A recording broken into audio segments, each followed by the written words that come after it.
Historia de la secta, la luz del mundo, una extraña mezcla de religión, política y fanatismo anticatólico.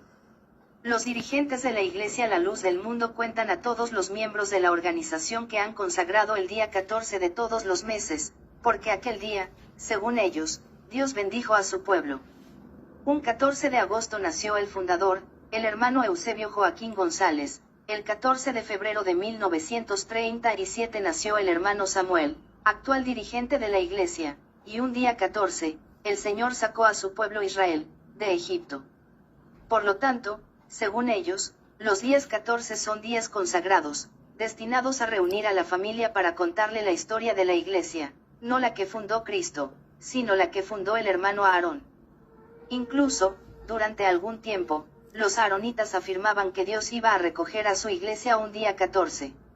En el fondo se trata de un número cabalístico, afirma un ex-aaronista, muy metido en los asuntos de la Iglesia La Luz del Mundo por haber sido uno de los incondicionales, y, por lo tanto, conocedor de muchas cosas ignoradas por los demás. Un hecho que los miembros de La Luz del Mundo tratan siempre de ocultar es que el año de 1914 Eusebio Joaquín González se dio de alta en las tropas villistas, cuando pasaban por Tlaltenango, en el estado mexicano de Zacatecas. Otro hecho que tratan de ocultar es que Eusebio Joaquín obtuvo una beca para estudiar en la Escuela Normal de Zacatecas, la perdió y lo corrieron, sin terminar la carrera de maestro normalista. Solamente después pasó a formar parte del ejército constitucionalista, llegando al grado de sargento. Por el año de 1925 viviendo en San Pedro de las Colonias, en el área de Torreón, Coahuila, su esposa Elisa Flores conoció a unos evangélicos y le platicó de ellos a Eusebio Joaquín, el cual abrazó el nuevo credo representado por los autoproclamados profetas Solo y Sailes, pertenecientes a la Iglesia Apostólica de la Fe en Cristo Jesús.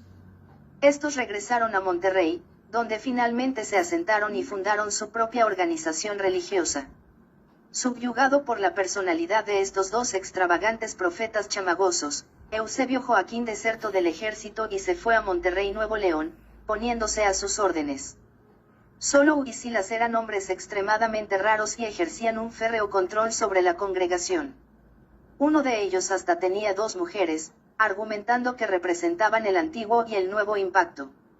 Estando en Monterrey recibió el mítico llamamiento. He aquí como sus seguidores lo describen. En las primeras horas del día el señor Eusebio Joaquín oyó un mensaje de Dios que decía, aquí hay un varón cuyo nombre será Aarón. El estruendo lo hizo estremecer incorporándose sobresaltado, despierta a su esposa, Elisa Flores, quien le dice que ella no ha oído nada. Dormido nuevamente, le aparece la visión celestial y escucha atronadoramente, tu nombre será Aarón, y ve una mano con un índice señalándolo. Inquieto por la repetición de la visión, no alcanzaba a comprender qué significaba y se preguntaba si ese mensaje serio para él, pues su nombre no era Aarón sino Eusebio. Con estas consideraciones volvió a quedarse dormido y de pronto la celestial imagen volvió a aparecer. Estrellas de 1000 colores se empezaron a ordenar en palabras que forman la misma frase que había escuchado, pero ahora más precisas, más contundentes. Tu nombre será Aarón y lo haré notorio por todo el mundo y serás bendición. Nuevamente lo comunica a su esposa, e invitándola a orar esperan el nuevo día. Según sus seguidores, esto sucedió en la madrugada del 6 de abril de 1926. Otra noche, mientras dormía, recibió un nuevo mensaje. El próximo jueves quiero que salgas a la tierra que yo te mostraré. Estos son los mensajes que supuestamente recibió, aunque difieren de una versión a otra, incluso entre los mismos miembros de La Luz del Mundo. Así pues, un jueves inició la caminata de Monterrey a Guadalajara, pasando por Cadereyta, Tampico y la Sierra Madre Oriental para llegar un 12 de diciembre de 1926 a Guadalajara, fecha celebrada por los miembros de La Luz del Mundo. Según ellos, mientras el 12 de diciembre, el nuevo pueblo de Dios celebra la entrada de Aarón Joaquín a Guadalajara, el mundo idolátrico se entrega a sus desenfrenos, celebrando las apariciones de la Virgen de Guadalupe. Esto es para distraer a los creyentes, asegura un exmiembro de la secta, y para evitar que vayan por curiosidad a escuchar o convivir con familiares que celebran la festividad de Nuestra Señora de Guadalupe. Mamando de la Iglesia Apostólica. Durante algunos años Aarón Joaquín siguió asistiendo a la Iglesia Apostólica de la Fe en Cristo Jesús, para seguir aprendiendo la manera de dirigir un grupo propio. Para entonces dicha iglesia tenía sus convenciones en la ciudad de Torreón. Según Guadalupe Avelar, una de las primeras diaconisas que ungió a Aarón, en 1931 a 32 le juntaron dinero al hermano Aarón para que fuera a una convención en Torreón. Además, afirma, no fue a la única vez que participó, pues anteriormente había sido invitado por 3 ocasiones y él asistió. Claro que los miembros de la Luz del Mundo no lo admiten y se molestan cuando se les dice que ellos salieron de la Iglesia Apostólica de la Fe en Cristo Jesús, o que Aarón copió la doctrina unitaria en la Iglesia. En estas convenciones, Aarón aprendía himnos y temas nuevos para explicarlos a sus seguidores en las reuniones que se hacían por la calle de Abasolo en Guadalajara, en una troye, cerca de las trojes de Oblatos. Poco a poco se fue independizando, contando con su propio templo en la calle 46 número 224, donde nació Samuel, en el sector Libertad de Guadalajara. Hacia 1939, Francisco Borrego, su antiguo pastor, desde Torreón fue a invitarlo para que se uniera a él, pero Aarón Joaquín, lleno de soberbia le dijo, yo ya no quiero pertenecer a usted, yo me voy a independizar. Fue para entonces cuando se separó definitivamente de los grupos del norte para formar su propia congregación en Guadalajara, pues para entonces contaba con 40 seguidores. Posteriormente estrenaron lo que es hoy el antiguo templo de la calle 12 de octubre, entre las 66 y 68 del sector Reforma. Ese templo se consagró con una Santa Cena, la noche de 31 de diciembre de 1939. Aquí se fijó la sede o Casa Grande de la Luz del Mundo. Bautismo. Para entonces regresó con algunos predicadores a Monterrey. Estando en una discusión con una mujer bautista, reprendiéndole por ser trinitaria, la mujer le dijo, usted pretende ser unitario, pero de hecho es trinitario, porque está bautizado en el nombre de la Santísima Trinidad. Recuerde que a usted lo bautizaron solo huizaíles. Pues bien, ellos pronunciaban la fórmula trinitaria casi en secreto. Si lo duda, vaya y pregúnteles. Están cerca de la estación del ferrocarril. Ellos le dirán si estoy diciéndole la verdad o si estoy echándole mentiras. De inmediato, Aarón Joaquín buscó a solo huizaíles. Localizándolo cerca de la antigua estación de ferrocarril en Monterrey, donde actualmente está la Casa de la Cultura. Los encontró en unos arrabales ya enfermos, viejos y ciegos. Les pregunto, ¿es cierto que ustedes bautizan en el nombre de la Trinidad? Le contestaron, sí, tú estás bien bautizado. No andes creyendo de ciertos locos que andan diciendo que se debe bautizar en el nombre de Jesucristo. Ante eso, mandó un telegrama a sus seguidores de Guadalajara, pidiéndoles que se pusieran en ayuno y oración porque todos estaban en sus delitos y pecados. A su regreso de Monterrey, escogió a algunos varones que hicieron voto de castidad y se hizo bautizar por Lino Figueroa y Prisciliano Santos. Posteriormente, toda la congregación se rebautizó. Surge la Iglesia El Buen Pastor. Hacia 1942, un grupo de pastores se opuso a Aarón, entre ellos su yerno José Chávez Cuevas, porque él quería la primacía del grupo, por los escándalos sexuales y porque ya se hacía adorar por la congregación. Entre las cosas que le echaban en cara destacan el que él sí usara anillos, corbatas, perfumes, etc., y que había corrompido la doctrina.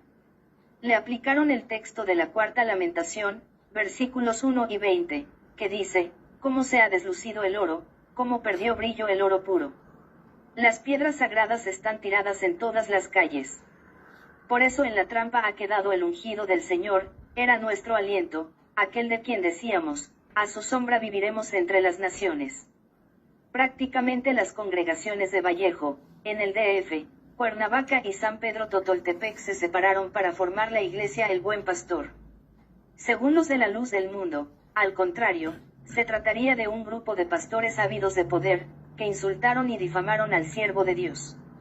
Los de la Iglesia El Buen Pastor son llamados también los Chemas, porque su cabecilla se llamaba José María González. Autobautismo. De todos modos, este hecho provocó un grande problema en la Luz del Mundo, puesto que los que bautizaron a Aarón se rebelaron. Entonces él volvió a pedir oración y ayuno. A raíz de esto, dicen que Dios le habló y le reveló que debía bautizarse de nuevo, lo que se hizo el 18 de julio de 1943 cuando se autobautizó, sumergiéndose en la pila del templo de la calle 12 de octubre. Luego él bautizó a los pastores de mayor rango, entre ellos Julián Zamora, Prisciliano González y otros más. Posteriormente la congregación fue rebautizada nuevamente con el bautismo verdadero basándose en Hechos 22:16 donde se dice, y ahora, ¿qué esperas? Levántate, recibe el bautismo y lava tus pecados invocando su nombre. Esta cita bíblica fue llamada por Aarón la revelación del bautismo. Giras misioneras. Desde entonces empezaron las giras misioneras por el centro y el norte de la República Mexicana. Hacia 1954 llegaron a Tijuana, territorio donde ya hacían proselitismo la Iglesia Apostólica de la Fe en Cristo Jesús y otras denominaciones pentecostales. Consolidación de la doctrina. Al mismo tiempo empezó a consolidarse su doctrina. A partir de 1943 la Santa Cena, que no tenía fecha determinada, se establece para el 14 de agosto. El motivo era ir a Guadalajara para festejar el cumpleaños de Aarón.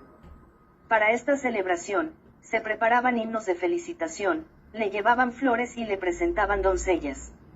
Lo mismo se hacía en todas sus giras misioneras. Cuando él iba a cada iglesia, se preparaban himnos de honra, himnos de elección, como ellos le llaman, y se preparaban doncellas que lo recibían en el templo con un beso de bienvenida y, entre pétalos de rosas, lo llevaban al trono ministerial principal.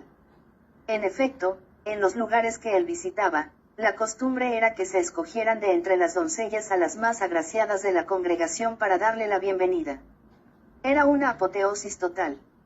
La gente caía siempre en el momento de su predicación, se postraban en bendición. Cuando se consolidó la Santa Cena para el 14 de agosto, se determinó también que se debe ir a Guadalajara a tomar la Santa Cena, puesto que todo el que no toma la Santa Cena en Guadalajara, si llega a fallecer en el transcurso del año, se condena. Cambio de pastores. En lo referente a los pastores o encargados, anteriormente duraban indefinidamente a cargo de las iglesias. A partir del cisma, se empezaron a cambiar cada 3 años, con el propósito de no echar raíces. Con esto se evitaba que los pastores no tuvieran mucha influencia sobre las congregaciones. Según el hermano Aarón, todos estos cambios se hacían por inspiración del Espíritu Santo. Con este mismo pretexto llegaron a cometerse muchísimas injusticias, entre ellas el despojo de bienes, abusos sexuales, etc. La hermosa provincia. En 1956 a 57 se adquirieron los terrenos que dieron origen a la colonia Hermosa Provincia. Estos terrenos formaban una antigua hacienda hacia el oriente de Guadalajara y eran propiedad del señor Barba. El mismo Aarón Joaquín elaboró el trazo de la colonia y decidió los nombres de las calles. Una vez que se separaron los opositores, Aarón editó una libreta de estudios, que contiene sus principales enseñanzas y que circuló entre un número muy reducido de pastores. Liturgia de la luz del mundo. Toda la liturgia gira alrededor del siervo de Dios. Para ello se preparan con una media hora de consagración y otra de explicación. Es la llamada oración de reconciliación, a la que sigue un himno o un salmo. Posteriormente empiezan a orar por el apóstol del Señor y su familia. Cuando vivía Aarón se pedía por él y su esposa. Ahora se pide por Samuel, su esposa Eva y los príncipes de la casa real, para que Dios los cuide y los libre de todos sus enemigos. Cuando aún vivía el hermano Aarón, había una disciplina férrea.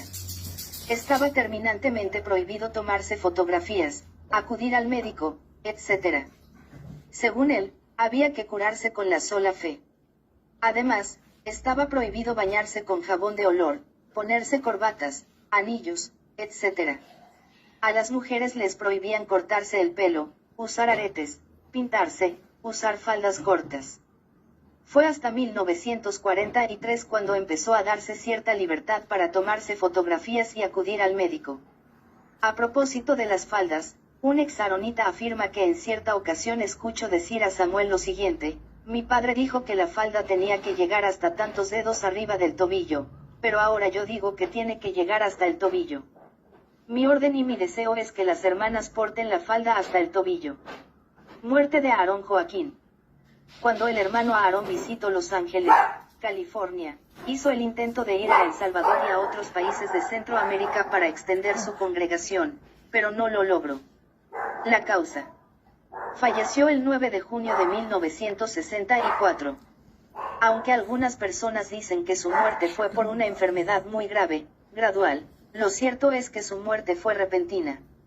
Según comentarios que Samuel hizo a sus incondicionales, en ese momento sintió el peso de la responsabilidad, el peso del liderazgo.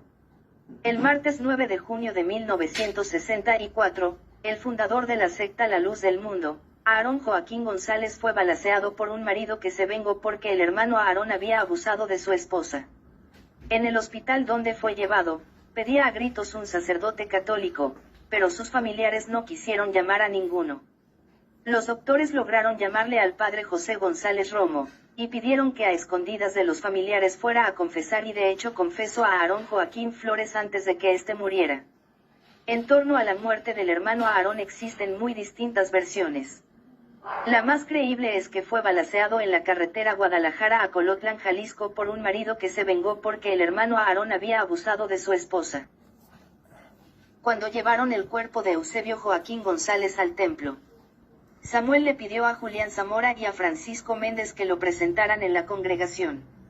Algo que ignoran los miembros de La Luz del Mundo es que antes de que Samuel fuera presentado en el templo, fue llamado un notario público para que diera fe de que el cuerpo ministerial de La Luz del Mundo reconocía a Samuel Joaquín como su director general. Así que después de firmar ante el notario, fueron al templo y lo presentan Julián Zamora y Francisco Méndez. Ana Joaquín, hermana de Samuel, delante de la congregación sacó de entre sus ropas el anillo de su padre, diciendo: «La lámpara de Israel no se ha apagado. Está encendida», alumbrando mientras ponía el anillo en la mano de Samuel. Naturalmente todo esto creó un gran malestar entre los pastores más antiguos, que difícilmente lograban reconocerle los atributos, derechos y autoridad de su padre Eusebio Joaquín González. Oficialmente Aarón nunca designó a su hijo Samuel como su sucesor. Sin embargo, Aarón sí mencionó en algún momento los nombres de algunos pastores de renombre en la congregación, pastores profetas como se les llamaba, entre ellos a Francisco Méndez Chávez y a Julián Zamora Magallanes, ya fallecido. Ante la posibilidad de que Francisco Méndez se encumbrara como posible sucesor, empezaron a correr el rumor de que el siervo de Dios había tenido un sueño donde veía a Méndez con cara de hiena, de lobo, y que esto lo había hecho cambiar de parecer. Este rumor todavía se utiliza en la congregación para explicar por qué precisamente el hijo menor de Aarón quedó como sucesor, si ni siquiera era diácono. Luchas por la sucesión.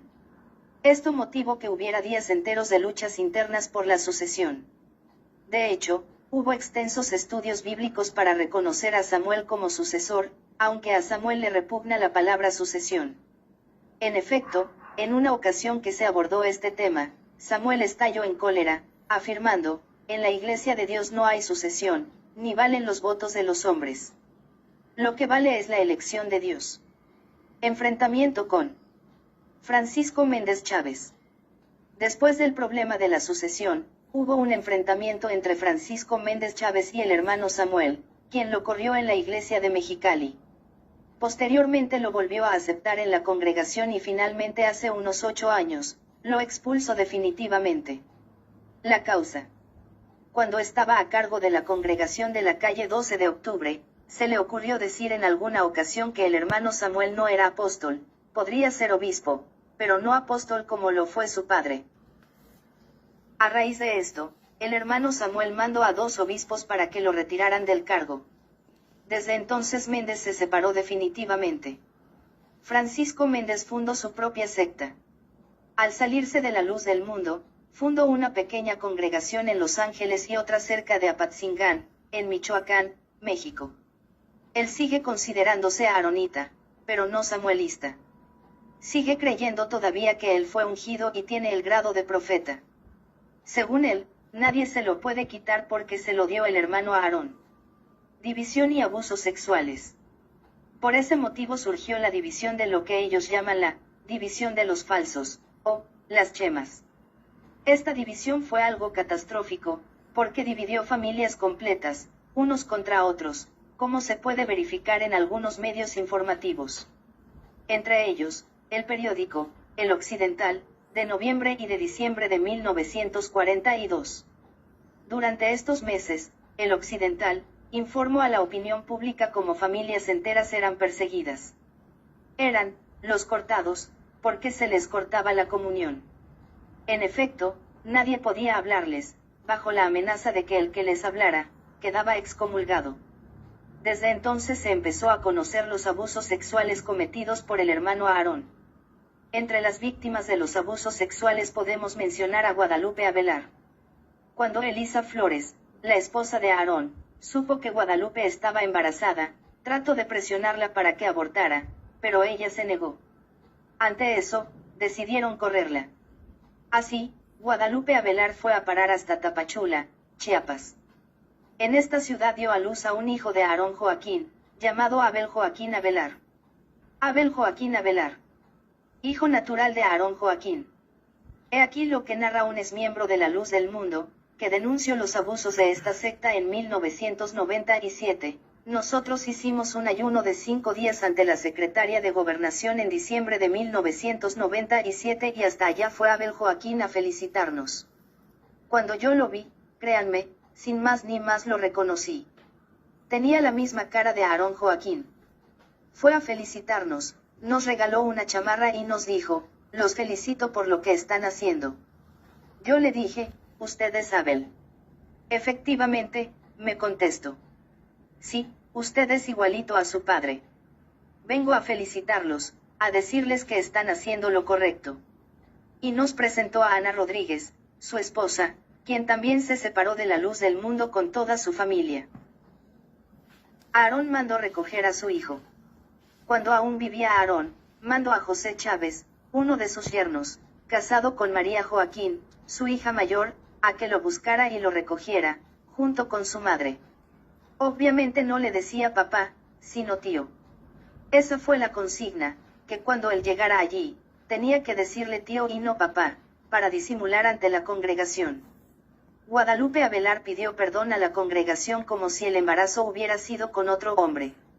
Posteriormente Abel se casó y su papá le regaló una recámara, lo que provocó la envidia de sus medios hermanos, hijos de Elisa, entre ellos Samuel. Lo más curioso de todo es que lo incorporaron como pastor de la Luz del Mundo. Abel Joaquín perseguido por Samuel. Cuando murió su padre, alguien le dijo lo siguiente, te van a matar.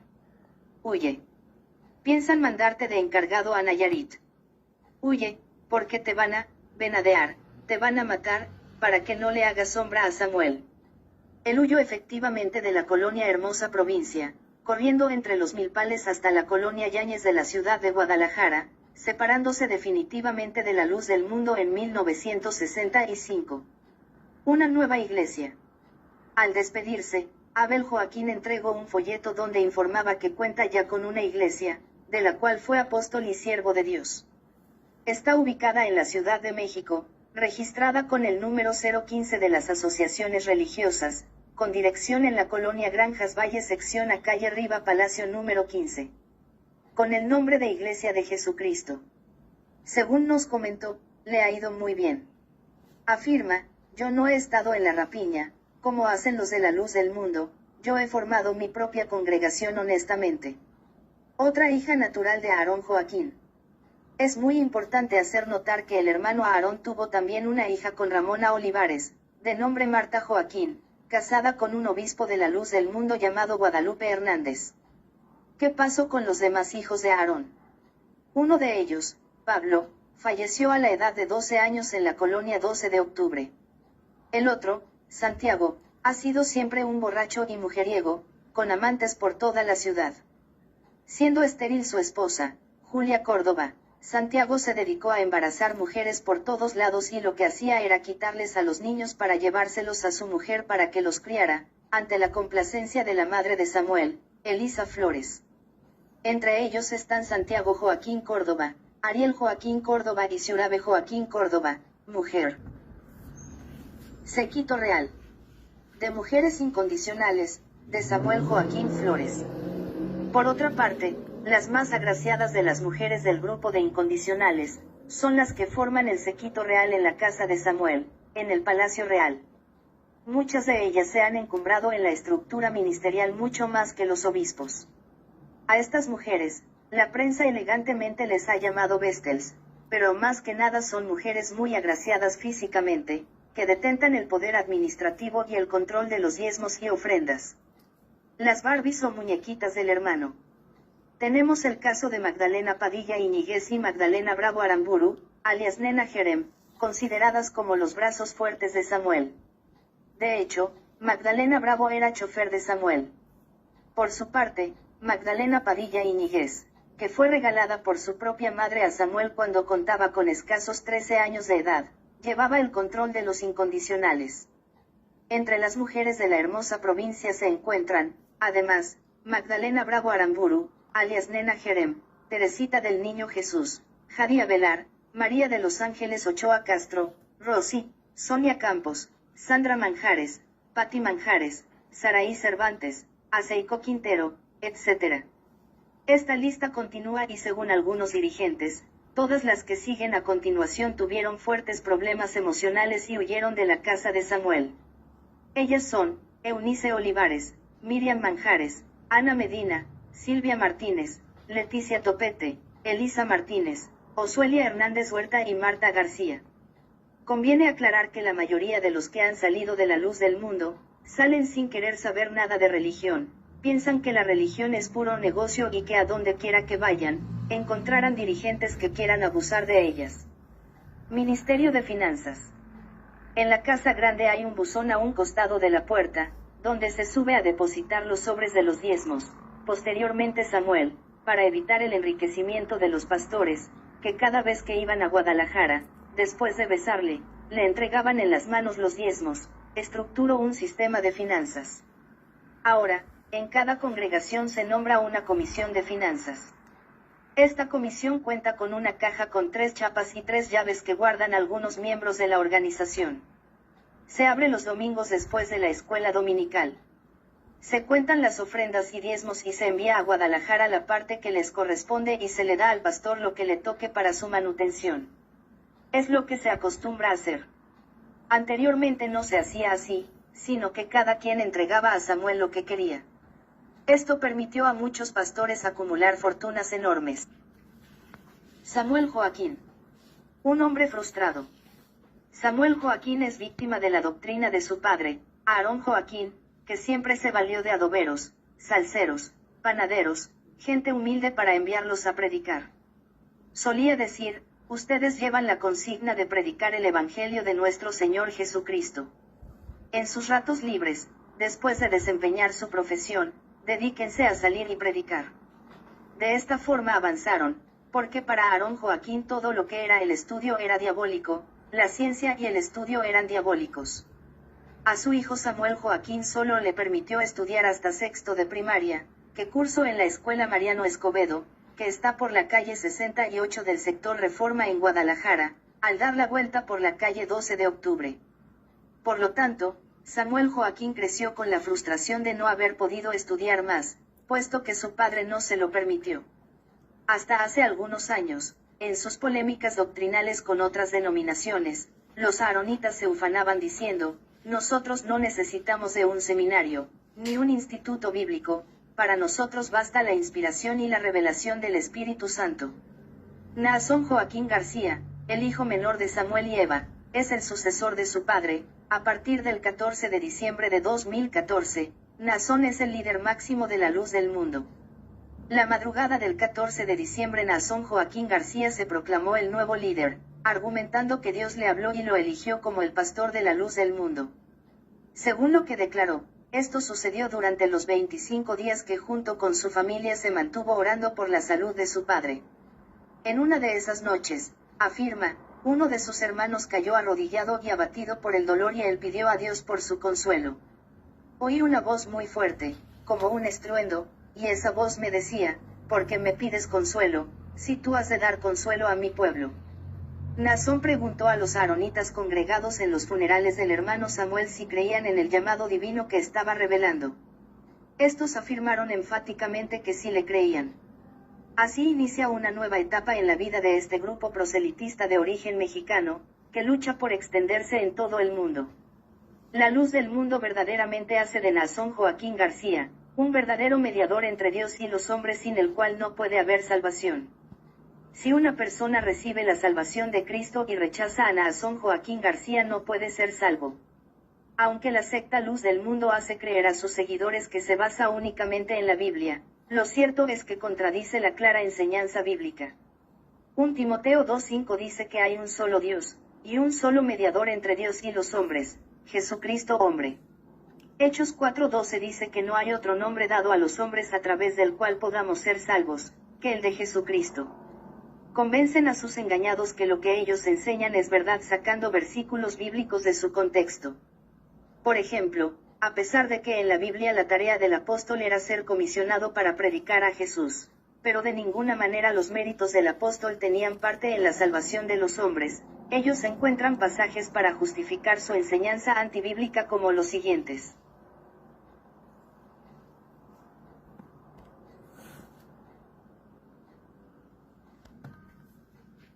Mateo 10:40 El que a vosotros recibe, a mí me recibe, y el que me recibe a mí, recibe al que me envió. Así que si no aceptamos que Naasón Joaquín es enviado de Dios entonces no podemos ser salvos pues no estamos recibiendo a Cristo mismo. Gálatas 4:14 Y no me despreciasteis ni desechasteis por la prueba que tenía en mi cuerpo, antes bien me recibisteis como a un ángel de Dios, como a Cristo Jesús. Así al recibir a Naasón Joaquín se le recibe como un ángel de Dios y como a Jesucristo mismo. 2 Corintios 13:3 Pues buscáis una prueba de que habla Cristo en mí, el cual no es débil para con vosotros, sino que es poderoso en vosotros. Así ellos dicen que Jesucristo habla por Naasón Joaquín como lo hacía por Pablo. 1 Corintios 9:22 Me he hecho débil a los débiles, para ganar a los débiles, a todos me he hecho de todo, para que de todos modos salve a algunos. Aquí ellos creen que Pablo salvaba, así hoy salva Naasón Joaquín García. 1 Corintios 3:11 Porque nadie puede poner otro fundamento que el que está puesto, el cual es Jesucristo. Por lo tanto, el peor pecado de esta terrible secta es la blasfemia y la idolatría. La exaltación de su engañador al puesto de nada menos que Cristo mismo. La luz del mundo exhibe la característica principal de las sectas, el presentarse como la restauración de la verdadera iglesia, y como la única iglesia verdadera de Dios en la tierra. Al igual que los mormones y testigos de Jehová, entre otras sectas, enseñan que existió una gran apostasía en donde la iglesia verdadera de Cristo se perdió, por lo que era necesario que fuera restaurada por el fundador de su grupo.